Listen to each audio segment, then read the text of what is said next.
Hello, Shocker Nation, and welcome to this month's edition of Forward Together podcast. This month, I want to focus on research. More specifically, I'd like to talk about how Wichita State University fosters a spirit of innovation and serves our communities through the variety of research projects done by our students, our faculty, and innovation partners. My first guest today is Melinda Laubach-Hock, who is the Director of Sustainment for WSU's National Institute for Aviation Research. In 2021, the NIAR team managed roughly $200 million in research and development that included work with the defense industry, manufacturing, and private companies. Welcome, Dr. Laubach-Hock. Thank you so much for being here today. It's good to see you. Good to see you as well. Thank you for inviting me to participate today, Dr. Muma. So at NIAR, you work at the Aircraft Structural Test and Evaluation Center. We call that ASTEC, another mnemonic. Tell us a little bit about that type of research and what you all do up there at ASTEC.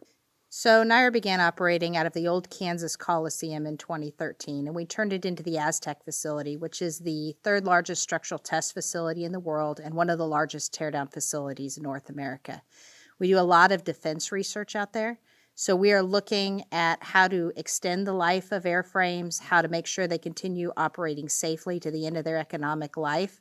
So on the full-scale test side, we're taking large airframes, putting them in fixtures and applying loads to them that are very similar to what they would see flying in the air to assess where we need to inspect, where we need to look, what we need to do to keep them operating safely when they actually fly in the air. From the sustainment perspective, we're taking airplanes apart piece by piece. We're looking at the structural health of the pieces. And we're also working on a digital engineering campaign out there, which is taking airplanes that were designed before the digital age and moving them into the digital age to help reduce sustainment costs and to continue to allow those airframes to be operated safely into the future.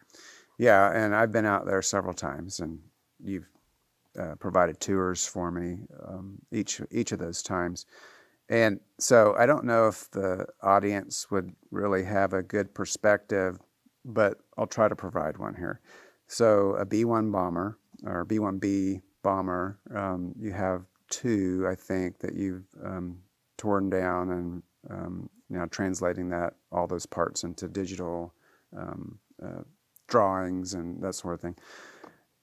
I want the audience to understand that these are huge aircraft that are being evaluated in that facility, and it's almost impossible to have people understand how large these aircraft are, how important the work is that we're trying to do around that aircraft. And for the B-1 bomber, you correct me if I'm wrong, they want it to fly for another 40 years? Or? They're looking to retire the B-1s in about 2040. So we're looking at about another 20 years of service life. Yeah, and so you're trying to make sure that they continue to fly and develop prototypes for parts and different kinds of support for that aircraft. Is that, in a nutshell, sort of correct? Absolutely. We moved to fuselages through the city of Wichita in 2020 and 2021, so many of us may have seen the airframes on the road. To give you some size perspective, they're about half a football field long, and they take up 3 lanes of traffic. We're digitizing about 50,000 parts on the B-1 airframe, so we have upwards of 200 to 250 people, both full-time employees of NIAR and also engineering and other majors of students working on those programs. Yeah, and it's a good example of how we're able to provide applied learning experiences for students, particularly those who are in computer science or computer engineering or even other fields. When you go to that facility, you see all kinds of students doing that work, so it's really great and really fits into what we do as a university. So speaking of the B-1 bomber, this week it was announced that NIAR's B-1 Digital Engineering Transformation Program received $100 million from the Air Force to continue the program. That has to be one of the largest research grant awards in the state. It for sure is here at Wichita State. That's incredible. And can you tell us a little bit more about what the purpose of that grant award is for and what you guys hope to do going forward? Absolutely, and you did a good job alluding to the size of the B-1. It's a very, very large airframe, so the digitization effort is massive. We began a contract with B1 in 2020 to start this effort. It was planned to be a 5-year effort. We were funded to do the first couple years, so some of this is follow-on work. In addition to the structural digital twin that we're building, we're starting to look at systems. Structures is not the only thing that keeps airframes from being ready to fly, so we're starting to look at how to integrate systems work into that, and we're also beginning at Wichita State some weapons work. So we're going to begin doing some research for the Air Force on whether the types of weapons they're pursuing are going to work well with the airframe. We're also making enhanced digital engineering models that will help predict where problem areas will be on the aircraft moving forward so that we can start to proactively design repairs. So we're looking at inserting technology smartly to help the B-1 through the end of its life cycle. I think it's important for people to also understand who are listening to this and following Wichita State and what we do at the institution in terms of research. This is what I would say is where the rubber meets the road in terms of research. There's all kinds of theoretical research that's led up to this, but this is actually applying that work into a real situation, solving a problem for the Air Force, and utilizing our research expertise. And I think people sometimes miss that when we're talking about these kinds of things. Absolutely. I wish I could, turn back the clock about 2 decades to be a student and have the opportunities that the students at Wichita State are getting in these applied learning situations. They are getting to function basically as full engineers under the supervision of senior engineers. And the product we're delivering, we've often been referred to as the tip of the spear for digital engineering for the Air Force and for the Army and some of the other branches of service. We're really breaking ground both on a theoretical and applied perspective in the digital engineering world. Yeah. So as a director of sustainability at NIAR, talk about why sustainability is such an important field of research. You mentioned a few things, but particularly in the defense industry. So in defense, a lot of people get excited about the cost of a new airplane. You look at like Joint Strike Fighter, $90 million for a new airframe. What they fail to realize is there's about 10 times the cost on the backside to keep that airplane flying through its service life. So how we do maintenance, where can we improve that? How can we continue to keep the airframe operating safely? How can we make it more mission ready? One of the things the Department of Defense has picked up on in the last 5 or 10 years is the fact that we own a lot of airplanes, but they're not always ready to go to the fight. So what do we need to do to make sure we're at 85% of our airplanes are ready to go at any given time? So it's a whole different branch of engineering that you don't necessarily learn about while you're in school. Yeah. And so this is kind of related. You've worked in the defense research side for almost 20 years now, as you mentioned. How have you seen research change over that 20-year period, particularly at Wichita State? Well, when I joined NIAR, we were primarily doing commercial research, and we were probably more in the developmental or theoretical research stage as opposed to the applied research stage. To give you a perspective, in 2002, NIAR was about 250 people. We're about 1,300 now. And I think we've had to move out of the commercial industry and diversify our portfolio to include defense and space. Just as you know, the Wichita aviation market goes up and down periodically with the economic cycle, and biz jets and the type of airplanes that we produce here in Wichita are especially susceptible. So we've started to even see Wichita as a community begin to add defense to their portfolio. If you talk to like Spirit Aerosystems, they're working in defense. Textron's working in defense now. And I think NIAR was kind of leading that effort, bringing military leaders here to showcase what the city of Wichita can do to support them. I know, though, has to be challenges in your work. Personally, as a research scientist, and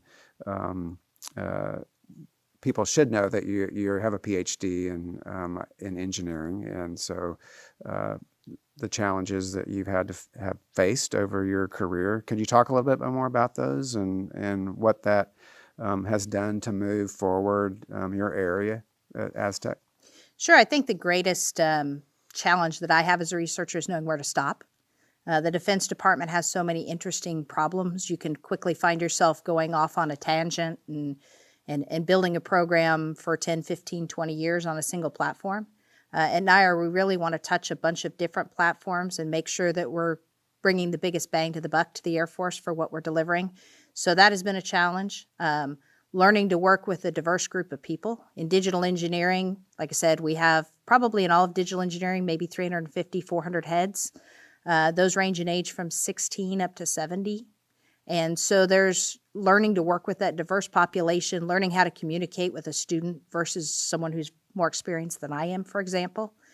I think those would be the most evident challenges that I faced during my career. Well, you've seemed to overcome all of those. And if anybody's listening has an opportunity to visit Aztec, it's an amazing facility, very interesting.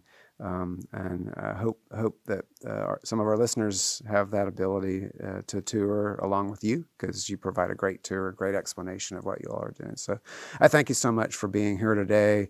We really appreciate learning more about what's going on at Aztec and NIR, and it's good to see you again. Thank you, Dr. Muma. My next guest is Dr. Coleen Pugh, Vice Provost for Research and Dean of Wichita State's Graduate School. She works with faculty to advance research on campus, particularly funded research. I appreciate your time today, Coleen. So good to see you. Looking forward to having a conversation about what you do to help promote research on campus. But first, I just want to talk a little bit about you and your background and your fields of chemistry and macromolecular science. It's a mouthful. Yes. You've been involved in research all over the country, including MIT, Case Western, University of Akron, and now at Wichita State. So what are some of the points of difference that you might see those institutions as compared to Wichita State in terms of research and the kind of research that's carried out? Right. Well, first of all, you have to remember that I have different perspectives from those, or come from a different viewpoint I think in two ways. First, macromolecular science is an interdisciplinary field, and then chemistry is a more traditional one and traditionally more siloed. So I have those two perspectives from the various places I've been. And then also, of course, I was a student or a postdoc or a faculty member and now in an administrative position. And my viewpoint has broadened each time. I see more. But I often think back about a year that I spent in Germany. My PhD advisor sent me to the University of Freiburg, and he came to visit at one point because there was a conference there. And so, of course, he was asking me, what did I think? What were the differences? And so I was telling him what I was observing, and then he says, whenever you go somewhere new, the first thing you see are all the differences, and then eventually you realize everything's the same. And so I think that's something that I see. There's a lot of similarities between all of these institutions, taking into account whether it was multidisciplinary or more single-focused.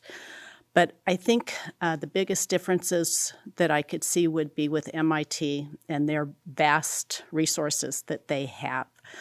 But another issue is WSU is more student-centric and has probably more focused research than a place that has lots and lots of resources. And I often felt kind of bad when I was at MIT in that students were often, they were given a topic that they were going to do their research on and then disappeared for 3 years. And then they'd come up with something brilliant. But in the meantime, it was really difficult for them, a lot of mental challenges that way.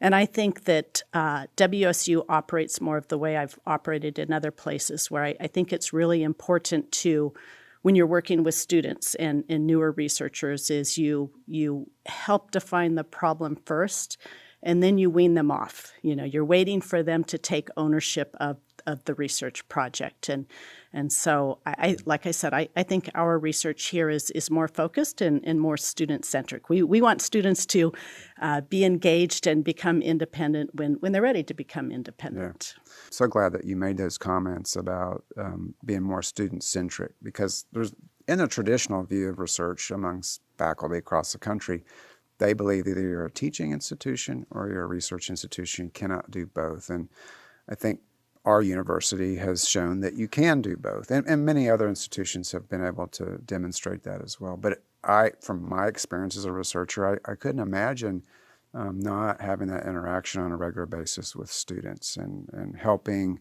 them go to the next step, and actually them helping me to refine things. So it's a two-way street.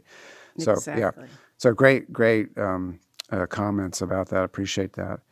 So moving on in terms of what we're focused on here at the university, we have been talking about for a number of years of becoming a Research One institution, which means that we would be performing research at the very highest level with only a small number of institutions across the country. Matter of fact, the new rankings just came out this past year. We're not quite there. We believe, as you and I have talked many times, that we are on the cusp of becoming an R1 institution. So talk more about what that would mean to Wichita State if we were able to achieve that. What would that bring to the university? What would it mean for students if we were to get to that level? Right. So the primary benefit that it brings is it's a recognition of what we can offer, and that again, I mean, that itself brings resources. I've never seen a solicitation for a proposal that says only R1 institutions need apply. It's always completely open. But I have been in a room before where it was a group of researchers representing different institutions, and the reason why they had all gathered there to address an issue is because we were all at R1 institutions. And so I think that's where you see a lot of advantages, is that it brings more opportunities in the interaction with other institutions, and it brings more resources that way. What I've seen in just in our own state, there's often when there's a research issue or talking about resources that need to go to research in the state, they often bring their R1 schools together, and the other schools are not part of that conversation. So that's just another example of the clout it kind of brings to the university. But I also think that it helps with recruiting faculty. Absolutely. Because they see that we're really focused on research and I think students too. So Absolutely. particularly doctoral level students, master's level students. So great points. So with Wichita State's initiative around digital transformation and the new National Institute for Research and Digital Transformation, what kinds of projects are you anticipating coming out of that, and what do you see as the process to engage faculty around that? Well, one of the aspects that you'll see is there certainly are more digital transformation types of resources becoming available. And for example, NSF announced last year that there will be an AI institute in every state. And we have been fortunate enough to have Dr. Kaushik Sinha in the School for Computing engaged in one of those, where it's centered at University of Texas at Austin. But Kansas will have an AI institute at some point, and I think that Wichita State should certainly be one of those. We'll also see that there are I'll quote another friend besides my PhD advisor, but I'll quote Greg Hand as Dean of Health Sciences, who said that there are fields are either data-rich, analytics-poor, or data-poor, analytics-rich. And so I think we'll see those, both types of fields will grow in the sense of health sciences he says it's a data-rich area, but an analytics-poor. And so certainly in those areas, you will see the analytics develop to use that information, whereas in other areas, they're already with the analytics, but they don't have as much data to collect. And so their data sources will grow, and what they want to analyze will grow. And so as far as our different areas, I think they'll look at those type of areas to go into, and certainly take advantage of the resources that we have on campus in terms of the High Performance Commuting Center, not commuting, but computing center, and then having resources like NetApp on the Innovation Campus, taking advantage of the resources in NIAR. So I think it will become much more collaborative in order to take advantage of all those areas and help the different aspects grow. I just interviewed Melinda Laubach-Hock, who is Director of Sustainment at Aztec, which is the facility in north part of our county doing digital twins.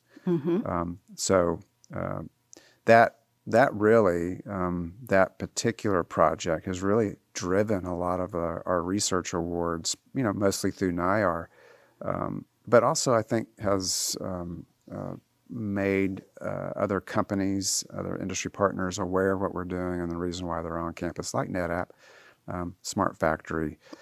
So to me, it really draws in pretty much everything that you can think of, because everything's becoming digital and becoming a part of this new economy that's driven by data. I think you'll see that even within curriculum, that there won't be a single discipline that doesn't have a digital aspect. And I think places like, maybe not Smart Factory, but perhaps a place like NetApp, it won't be unheard of for them to have an intern from fine arts or from dance that is looking at some aspect where they're analyzing dance moves, or how to incorporate that into different fields. So it will permeate all of our disciplines. Yeah, I'm so glad you brought that up, because our faculty have, over the last 2 or 3 years, really come forward with all kinds of new degree programs. So we have, of course, a data science degree, data analytics, mathematical foundations of data analysis. We have cybersecurity, homeland security, digital arts, even linguistics. So that's an example of what people don't believe or know anything about. Even the humanities draws upon this field as well. So, and then in the linguistics, feeding into accessibility. Exactly. Yeah. Good point. So here's a broad question. Okay. What do you see as the future of research and innovation at Wichita State? I know we probably could sit here the rest That's of our like an day. interview question for coming here in the first place. Yeah. So what's your thoughts on that? Okay. Well, of course, I'm coming from more of the faculty-led research aspects. And I would say our future is certainly in collaborative research, in multidisciplinary research. I think omics will grow in terms of, so not just genomics and proteomics, but in terms of considering all parts of the constituency or all the constituent parts in a research area and develop new research areas. I think that because of that collaborative nature in the multidiscipline area, we'll see more long-term research where it really takes advantage of more of the academic style, where you take advantage of the fundamental science in those areas and the innovation and brainstorming, and feed that into different areas. So I think that you'll see, for example, more consortiums where there is an area of research that we as scientists want to address, or scholars want to address, and companies are interested in, but are willing to think more broadly and tackle questions that maybe are not totally specific to their companies, but are aspects that will, if they can learn those aspects, that will help their product, but recognize that it doesn't have to be a short-term goal or a very specific, well-defined issue. That may have made no sense whatsoever. No, it did. Do you have an example that you could provide that kind of illustrates that? Yeah, so I'm thinking in terms of actually one of the oldest areas of center funding with the National Science Foundation, and that is these IUCRC, it's Industry University Collaborative Research. And the way they often work is an area will be defined, and they won't duplicate any areas. And I'll give an example that I'm involved in. So I'm involved one from my previous institution that's the Center for Tire Research. And I'm sure most people think that tires, everything's been invented. One of the issues, of course, is a lot of it is not in open literature. So people who work there really know the issues. But in that case, there's several companies from all over the world that are part of it, and they define a couple of areas that they're interested in. The one that I'm involved in right now is in the area of sustainability, and then the company advisors define the area. They contribute the funding to it, and then the researchers propose topics in that area, and the companies are interested in ones that, like I said, it will help them, but they're not specifically impeding on their private technology. And so they're very good at offering advice in terms of, they'll say, in that area, they'll help with a formulation, and they'll say, this is not what we would really use, but it'll enable you to publish, answer those questions, and it will really help answer some questions in our area. So companies and academia willing to come together and look at sort of focused area, but very broadly, and constantly thinking about what are some of the holes in the area and what can we do to advance the field. Yeah. I was gonna, if you weren't going to bring it up, I was gonna have you talk about your tire research. And for those of you who are listening, she's talking about car tires and other kind of tires for vehicles of all different types. So very interesting, it's very applied in nature. And I think one of the things that you're kind of getting at too is working alongside industry partners and helping them, maybe in direct ways, but also indirect ways, what sounds like. Instead of the other way, which has been more traditional, and there's less funding available as a professor who has this particular interest and wants funding for that, but that may not be useful to anybody in industry. So that's why industry-funded research is actually growing and gaining more traction at institutions like Wichita State. So I appreciate that explanation. So, Coleen, thank you for being here today.